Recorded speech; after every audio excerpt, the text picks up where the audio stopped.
My name is Matthew Groteke, and today I will be discussing disaster management in Germany. Before I begin with the actual emergency management content portion of my presentation, here are some important facts to make note of.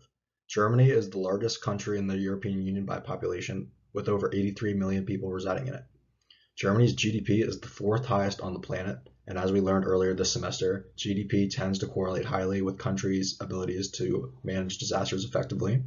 Its government system is a federal republic, and it's made up of states called Länder.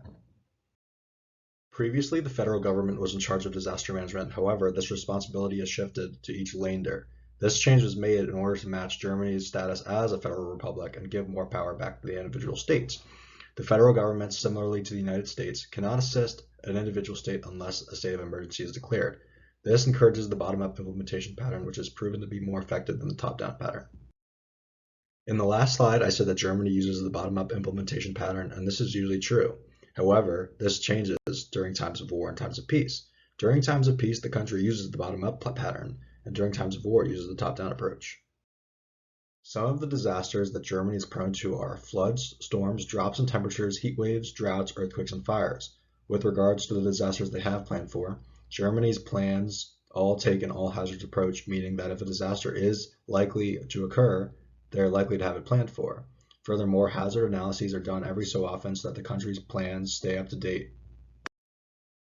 Similarly to the United States, the federal, state, Länder, and local governments all participate in disaster management. Also, various government agencies participate. Some of these include the Federal Ministry of the Interior, which is in charge of inter-ministry activity, the Federal Ministry for the Environment, the Nature Conservation and Nuclear Safety Ministry, and the Federal Ministry of Education and Research, and many more. Also, there's a major NGO and volunteer participation. According to an article published by the National Library of Medicine, Germany has over 1,200,000 volunteers in its NGOs, which include defense planners, EMTs, the German Red Cross, and many others. The last slide perfectly segues into this next topic, which is obstacles.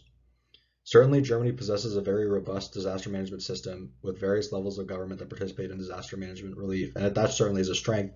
However, it's also a source of a major weakness.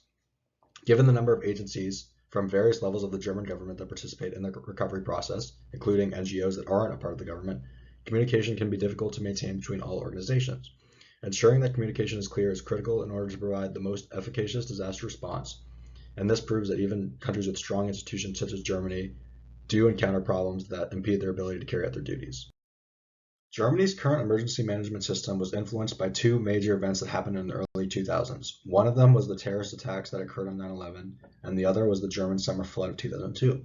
As a result of these two events, in 2004, Germany restructured and consolidated its system all into the Federal Office of Civil Protection and Disaster Assistance.